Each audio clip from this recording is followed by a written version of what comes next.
So let's take a look first at business to consumer marketing. Most social networks make it easy for members to be able to like, to share, to become fans of a particular brand.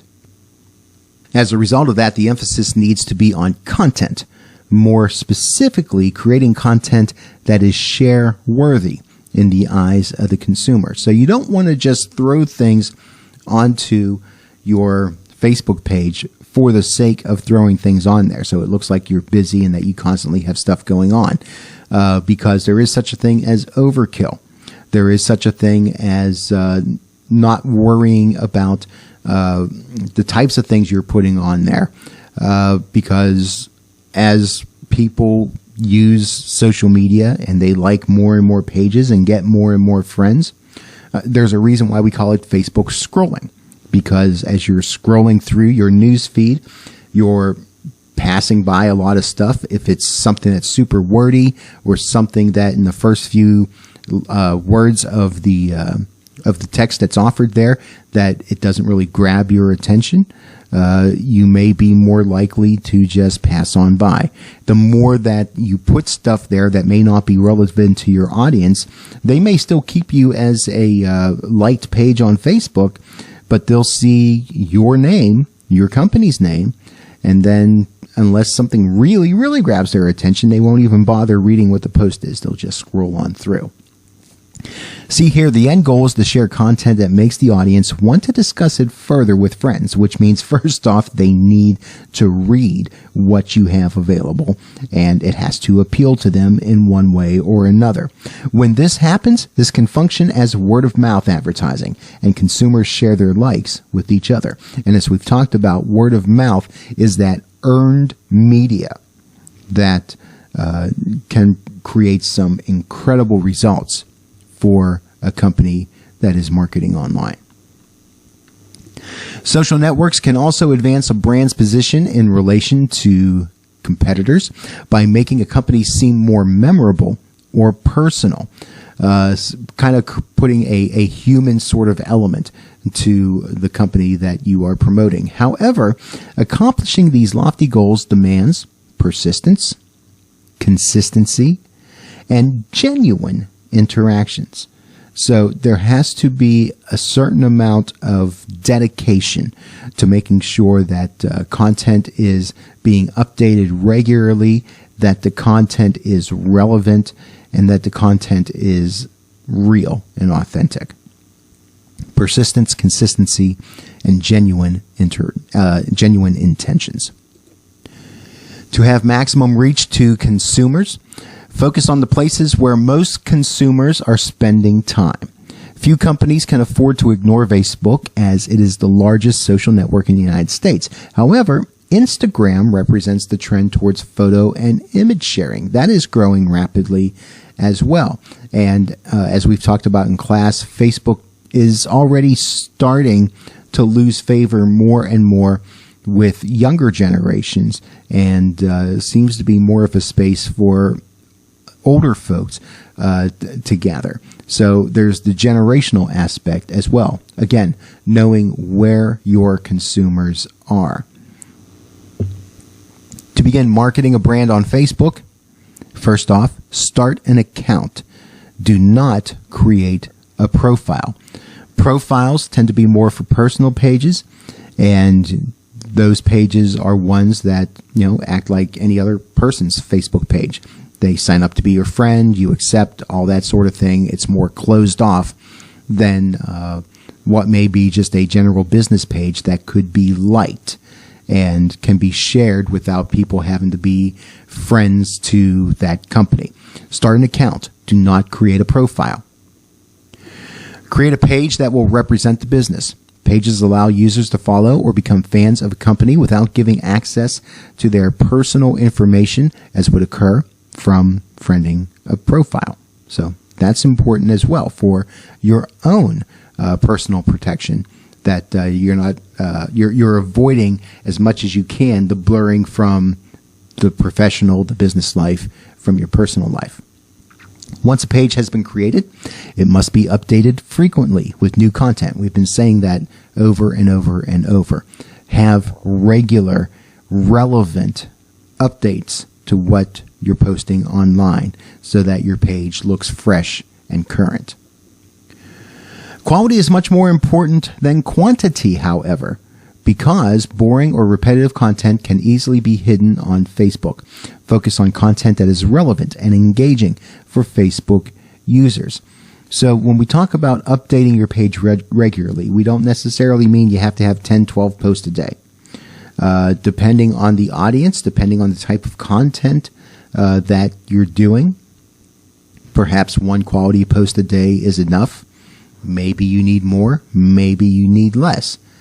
It's understanding your audience and what it is they're looking for. And also keeping in mind the company that you're working for as well, and what sorts of things do they have available, and how important is it to keep things new and fresh in terms of the product or service they provide as part of the industry that they're part of. All of that comes into play, but it is important, even though we do talk about having regular updates and having stuff that is fresh, that you also have stuff that is quality. Give useful tips or ask open-ended questions that will interest the audience. So kind of give away the store a little bit. Talk about support for the product or service that you offer. Ask questions that could allow users to be able to give feedback on certain aspects of a product or service, or perhaps information on things that your consumers have problems with, in a way that you can use that information perhaps as research to help you to be able to find ways to solve their problems and create another opportunity for you to engage with customers and customers to engage with you, and maybe even make money in the process. One avenue for Facebook content to go viral is through likes. We've talked about that a little bit. When a Facebook user likes a page, comment, or other material, it's displayed to her or his friends, who have an opportunity to like the item as well. However, users are often picky about which items they will like. So again, it's about what you have available on your page, what you're offering to consumers, and whether it is something that will be attractive to them as to whether they'll actually like your page and then follow it with any sort of dedication after they do. To gain viewers for a page, put links on other websites and email signatures, business cards, outgoing communications. Promote that you have a social media presence in as many avenues as you possibly can. Make the URL for the face page easy to write and remember. It's important to secure shorter vanity URLs. And most of the time that is done by being able to pick a good username, if nothing else. One of the traps that I think many people get into is that if they are not careful in the way that they sign up for various social media accounts, that they wind up having different usernames on the different platforms, Facebook, Twitter, Instagram. And I think it would create a much stronger brand and a much stronger presence if you were able to pick a name that is easy to remember, actually kind of coordinates with your with the business, the service that you do. And if you can use the same username on all the different platforms, so it's much easier for your fan base to be able to find you. Groups are a classic and useful way to spread information about a product. Niche marketers and small firms might want to consider the group concept. A group will allow for more consistent communication. So it's kind of a middle ground between the business page that's liked versus the personal page where you have friends. It is kind of a more closed-off group, but it's going to be a closed-off group of people that are really passionate about the industry or the product or service that you're setting up the group for. So you can have some much more intimate, detailed interaction and can be beneficial for both the users in the group as well as the company. Aimed towards small to medium-sized local businesses, Facebook Places is a location-based service that allows users to check in online before or after they visit. You go into your favorite restaurant. You can say, hey, I was at my favorite restaurant. And it links to the Facebook page of that particular restaurant, as an example. Offering special deals when visitors check in online is a reliable way to draw more attention. Get people to check in. They might get a coupon off of their meal, if we're sticking with the restaurant example. It's also possible to create local market events or host a charity drive to bring visitors to a Places page. So talk up different events that you're doing. Talk up different causes in the community that you're participating in. All of it great way to drive traffic, and Facebook Places can help you to do that.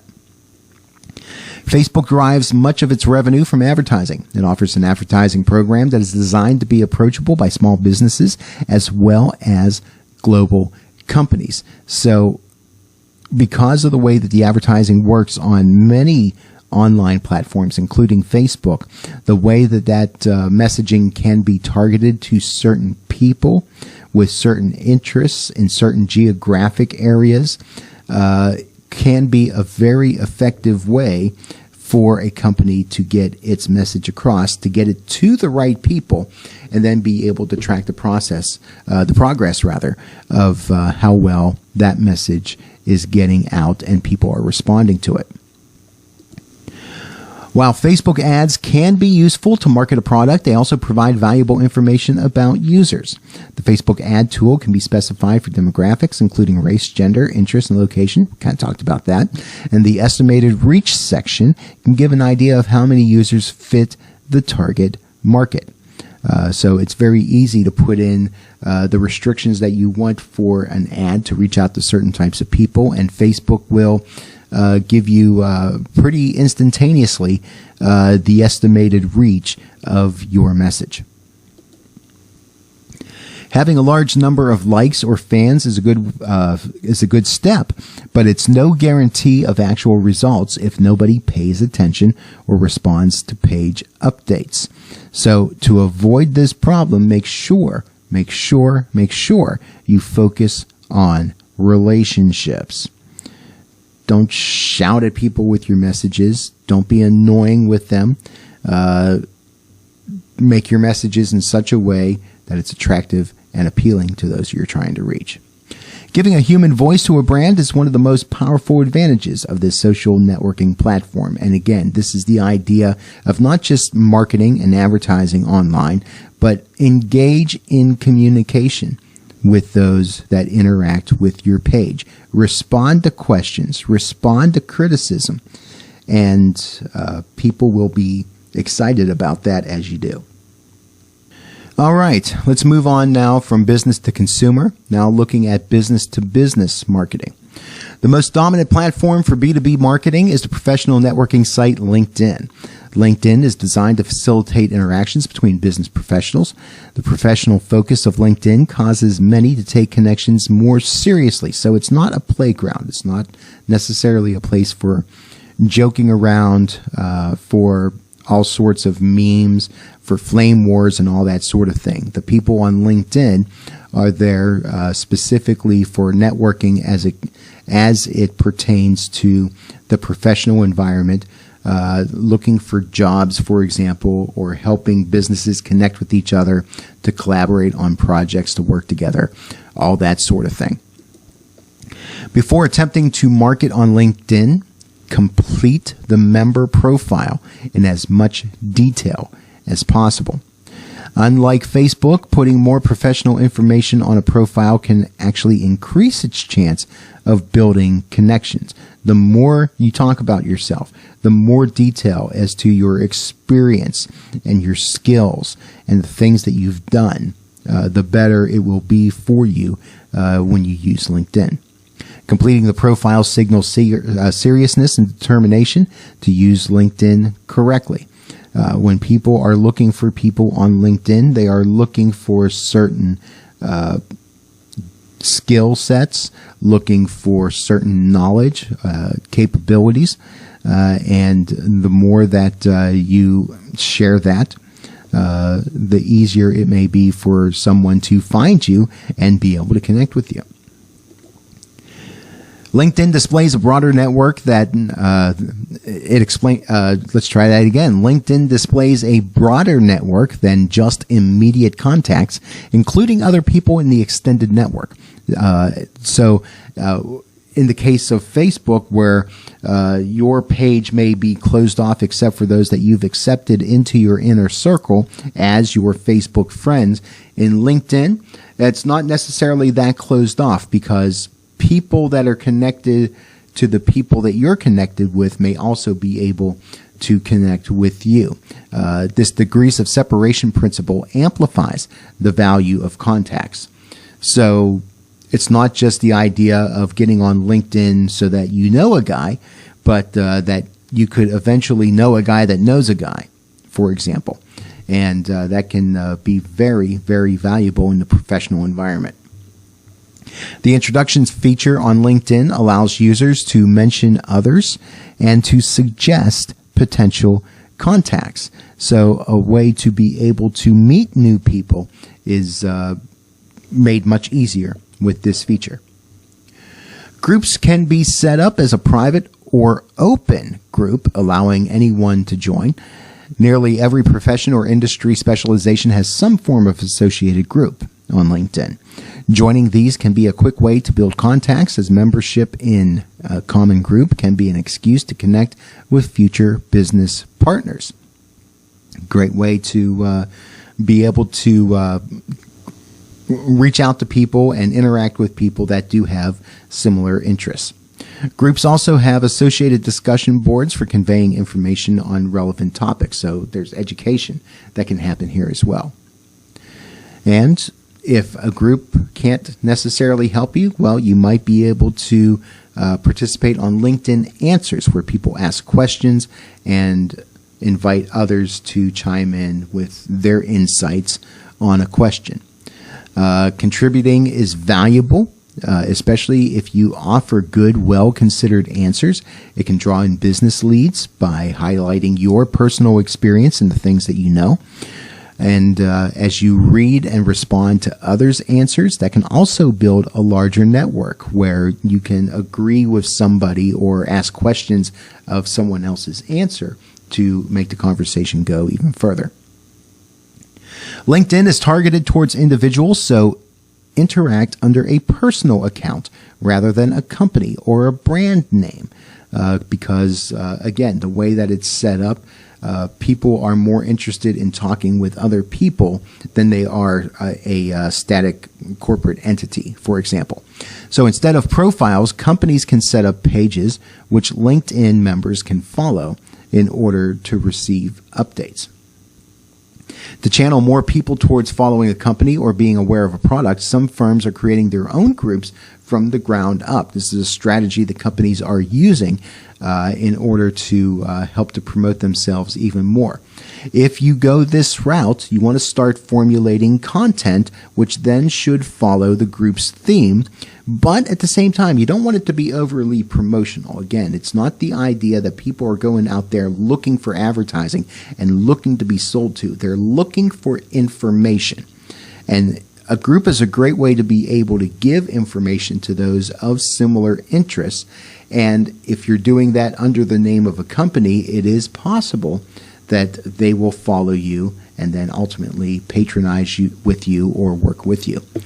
Ask contacts, past customers, industry analysts, and employees to join the group or to follow the brand. The result can be a beneficial co-branding opportunity for all parties. Collaboration resulting in everybody winning. Another type of social network that may be available would be something called a white label social network. White label social networks are online services that share many, if not most, of the characteristics of a public social network like Facebook. The key difference, though, is that white label is privately run by a corporation or a nonprofit organization. So it would have some of the same features as different social networking sites, but it's under the guise a particular organization that is running it, and is usually going to be dedicated to whatever industry that organization is a part of. A white label social network is sometimes referred to as a corporate, private, or internal social network. The chief purpose of a white label social network is to promote the goals of the organization that owns it, and again, does it through many of these different types of services that we've already talked about, especially in terms of LinkedIn, where you may offer different sorts of tips and tricks and troubleshooting, answering questions, all that sort of thing. And it's very possible that if you have your own sort of social network, that may be beneficial in purporting your cause there. The future of social networks. Although Facebook dominates the landscape today, this belief is evidenced by the many niche social networks that have survived and even thrived by catering to specific interests. Targeted social networks illustrate the power of specificity in audience selection. So in this case here, while everybody is on Facebook and you have a much broader reach, you may not necessarily be able to cut through the noise of all the different things that are out there. And if you work within a more targeted social network, you may have a better chance of reaching your target audience, even if you're not overall reaching as many people. And the people that you reach out to may be more interested, more passionate, more involved in the conversation that you host online. Even though large networking sites are not always the best place to invest a marketing budget, they do set social media trends and thus are worth developing a presence on. So it's not that you want to ignore one network or another. Honestly, the more different platforms that you can be on, the better it will be for you overall. Again, understanding how each platform works and using that platform to its best advantage. When building your network, start small and confine connections to those you know or to whom you are introduced. So this is that idea that trying to build a social media marketing strategy is going to take time. And the results are going to be small at first. The more consistent you are, the more that you are dedicated to using the platforms, the reach you have will grow. After you get started, consider open networking, where you accept invitations from those who share your professional interests. Again, great way to get connections. And use blog posts to draw attention to your area of expertise. Those can be linked on your different social media sites, which would drive traffic onto your websites. Or if you use the platform itself to be able to make the blog post, people can interact with you directly there. Best practices for social media platform marketing. First off, develop clear objectives. So, for example, a company might use a social media site to collect an email address and then take it from there to use both social media and email marketing to develop the relationship. So, again, it's having a plan in place, knowing what your end goals are, and then setting up action steps as to how you get there. And you want to use as many tools at your disposal as you possibly can in order for you to be able to reach the goals that you set. Secondly, understand and monitor metrics. If engagement is the goal, establish clear metrics such as retweets and favorites, commenting, sharing, all those sorts of things, and make sure you monitor those metrics. Make sure you understand what the numbers mean and watch how those numbers adjust over time so that you can use those numbers to kind of troubleshoot and make best estimated guesses as to what's effective and what's not effective. Thirdly, know your audience. Understand where the target market you have in mind hangs out. Are they on Facebook? Are they on LinkedIn? Are they somewhere else? Know where your audience is. Meet them where they're at. Communicate with your audience in the most appropriate way. Understand the platform and what can boost customer engagement. And be authentic in those communications. Be interested in what your users have to say. And the more that you engage with them and make them feel valuable, the more valuable they will see your brand and your company. Finally, keep search in mind. Use the most appropriate keywords and appropriate language and comments in social media communications for search engine purposes. So, as more and more social media is showing up on Google searches, Bing searches, pick your favorite online search tool, it's another great opportunity. If someone happens to be looking up a specific topic or issue, and it's something that you talk about on your social media platforms, it's another way that you can be found out. So make sure that you're using strategic words and strategic phrasing in order to be able to be sought out by those that may not even be on the platform and can find you in that way.